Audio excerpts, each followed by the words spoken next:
இப்போ இருக்கிற ஒரு மாடர்ன் டைம்ஸ்லேயும் அந்த ஏன்ஷியன்ட் டெம்பிள்ஸ் மாதிரி ஒரு பிரம்மாண்டமான கோயிலெலாம் கட்ட முடியுமா அப்படின்ற ஒரு கேள்விக்கு பதில் தாங்க இந்த டெம்பிள். இந்த கோயிலுடைய பேர் ஸ்வர்ணகிரி ஸ்ரீ வெங்கடேஸ்வர சுவாமி டெம்பிள். இது வந்து எங்கே இருக்குன்னா கரெக்டாக ஹைதராபாத்லேருந்து ஒரு 47 கிலோமீட்டர்ஸ் தூரத்தில் இருக்குது. இந்த கோவில் பார்த்திங்கன்னா யாதகிரி குட்டா டெம்பிள்லேருந்து ஒரு 22 கிலோமீட்டர்ஸ் தூரத்தில் இருக்குது. தெலுங்கானா ஸ்டேட்டில் இப்போது 2 பிரம்மாண்டமான கோயில்கள் வந்திருக்கு அப்படின்னு சொல்லலாம். ஒன்று யாதகிரி குட்டா டெம்பிள், இன்னொன்று இந்த ஸ்வர்ணகிரி டெம்பிள். இனிமேல் ஹைதராபாத்துக்கு டூர் போகிறவங்க கண்டிப்பாக இந்த யாதகிரி குட்டா டெம்பிளும் அண்ட் ஸ்வர்ணகிரி டெம்பிளும் கண்டிப்பாக விசிட் பண்ணுவாங்க. இந்த ஸ்வர்ணகிரி டெம்பிள் பார்த்திங்கன்னா it's a privately owned temple. இது வந்து மணப்பள்ளி ஃபேமிலி அப்படின்ற ஒரு ஃபேமிலி தான் அந்த கோயிலை வந்து நடத்துகிறாங்க. 22 ஏக்கரில் பிரம்மாண்டமாக இருக்கிற இந்த கோயில் வந்து பார்த்திங்கன்னா சவுத் இந்தியாவிலே one of the largest Balaji temple. இந்த கோயிலுடைய ஆர்கிடெக்சரை வந்து பார்த்திங்கன்னா பல்லவா, விஜயநகர, சோழா அண்ட் சாளுக்கியாஸ் இவங்களுடைய ஆர்கிடெக்சர்லாம் சேர்த்து ஒரு மிக்ஸ் பண்ணி ஒரு பிளெண்டாக இந்த கோயில் வந்திருக்கு. இந்த கோயில் வந்து பார்த்திங்கன்னா ஹைவேஸ்லேருந்து கொஞ்சம் உள்ளே இருக்குது. அந்த சைடில் நான் ட்ராவல் பண்ணும்போது ஏகப்பட்ட கார் வந்துட்டுருக்கு. இந்த கோயில் திறந்தே வந்து பார்த்திங்கன்னா 1 மாதம் தான் ஆகுது.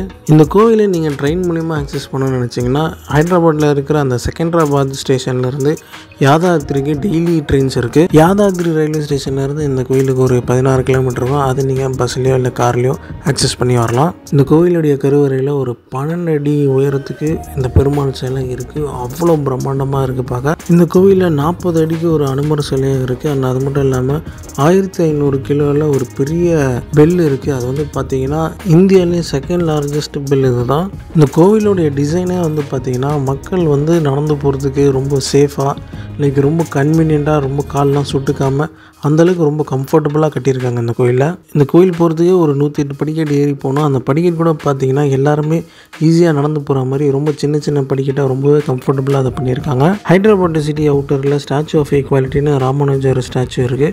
அந்த ஸ்டாச்சுவை வடிவமைச்ச பிரசாத் ஸ்தாபதி அவர் தான் வந்து இந்த கோயிலையும் வந்து ஃபுல் கன்ஸ்ட்ரக்ஷனை சூப்பர்வைஸ் பண்ணியிருக்காரு. இந்த கோயிலில் அன்னதான மண்டபம் அண்ட் கல்யாண மண்டபம் வந்து இன்னுமே கன்ஸ்ட்ரக்ஷன் போயிட்டு தான் இருக்குது. அதெல்லாம் முடிஞ்சதுன்னா இன்னும் பிரம்மாண்டமாக இருக்கும். இந்த கோயிலுடைய டைமிங்ஸ் பார்த்திங்கன்னா காலையில் 6 மணிக்கு திறந்து மத்தியானம் 2 மணிக்கு பண்ணுவாங்க.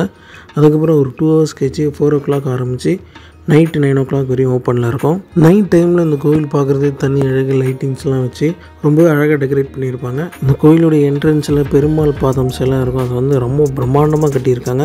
அந்த பெருமாள் பாதம் பின்புறம் தான் வந்து இந்த 108 படிக்கட்டுகள் இருக்குது. அந்த படிக்கட்டு வந்து ரொம்பவே கம்ஃபர்டபுளாக அந்த நிழல் கூடையெல்லாம் அமைச்சு அந்த வெயில் தெரியாத மாதிரி பண்ணியிருக்காங்க. சைடில் வந்து பார்த்திங்கன்னா பெருமாளுடைய 10 அவதாரங்களும் தனி சிலைகளாக வந்து வச்சுருக்காங்க. ஒவ்வொரு சிலையும் அவ்வளோ அழகாக மார்பிளில் இருக்குது. அந்த ஒவ்வொரு படிக்கட்டும் பார்த்து ரசிச்சுட்டே ஏறும்போது அந்த 108 படிக்கட்டு கஷ்டமே தெரியாது, அவ்வளோ கம்ஃபர்டபுளாக இருக்குது. இந்த கோயிலுடைய மெயின் சிலையான அந்த 12 அடி உயர பிளாக் கிரானைட்டில் வந்து வடிவமைச்சிருக்காங்க. ஆனால் அது மட்டும் இல்லாமல் இங்கே வந்து நிறையா மற்ற சாமிங்களுக்கும் வந்து கோயில் இருக்குது. லைக் பத்மாவதி அம்மாள் கோயில் இருக்குது. சின்ன குழந்தைங்கள்லாம் இந்த கோயிலுக்கு கூப்பிட்டு வந்தால் இந்த படிக்கட்டு ஏறும்போது இங்கே இருக்கிற பெருமாளுடைய 10 அவதார சிலைகளையும் ஒன்று ஒன்றா காமிச்சு அவங்களுக்கு எக்ஸ்பிளைன் பண்ணி கூப்பிட்டு வரலாம். அந்தளவுக்கு செல்ஃப் எக்ஸ்பிளனேட்டரியாக அந்த கோயில் வந்து இருக்குது. இந்த கோயிலில் ஸ்பெஷல் தரிசனுக்கு 50 rupees சார்ஜ் பண்ணுறாங்க.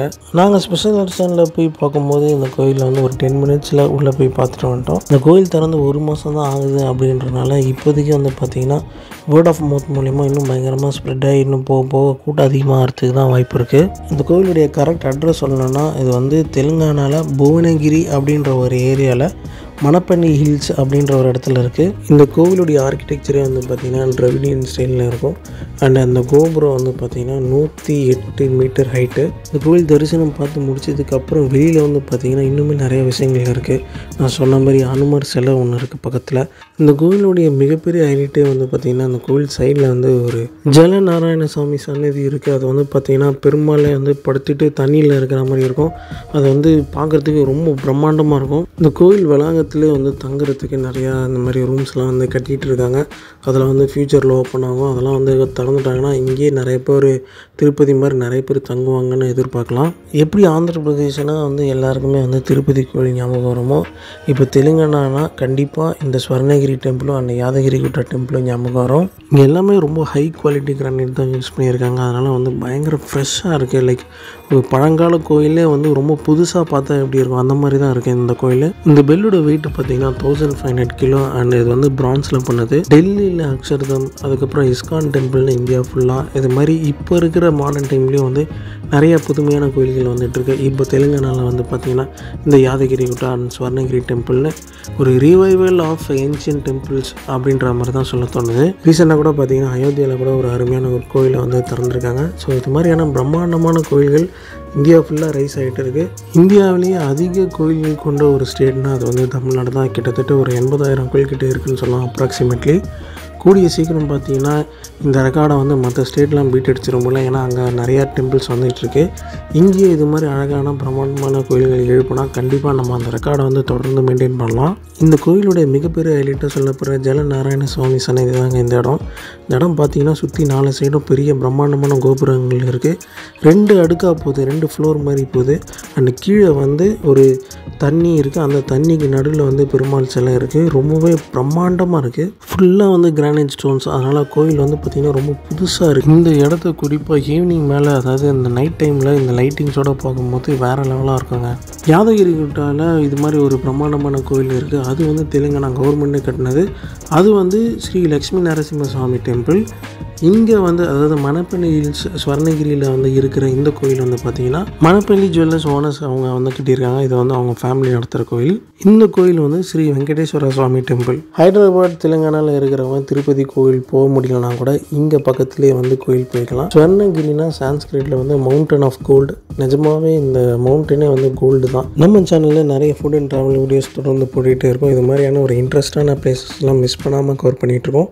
இப்போ ரீசெண்டாக வந்து ஹைதராபாத் போய் அங்கே இருக்கிற முக்கியமான பிளேசஸ்லாம் கவர் பண்ணியிருக்கோம்.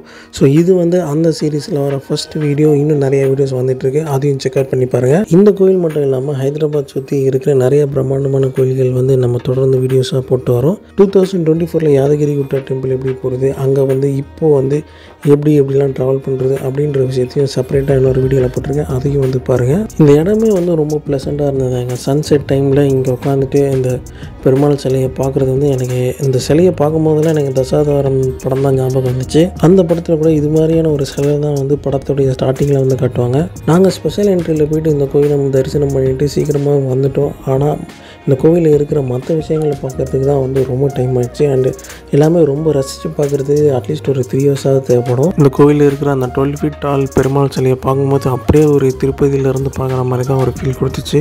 ரொம்பவே ப்ளசண்ட்டாக இருந்துச்சு. ஸோ நீங்கள் வந்து எப்போயாவது ஹைதராபாத் போகணுன்னு நினைக்கிறீங்கன்னா கண்டிப்பாக இந்த டெம்பிள் உங்கள் பக்கெட் லிஸ்ட்டில் சேர்த்து பாருங்கள். கண்டிப்பாக உங்களுக்கு ரொம்பவே பிடிக்கும். இந்த கோயில் வந்து பார்த்திங்கன்னா ஹைதராபாத்லேருந்து யாதகிரி குட்டா போகிற ரூட்டில் இருக்கிறனால இங்கே வந்து நல்ல ஹைவேஸ் கனெக்டிவிட்டி இருக்குது.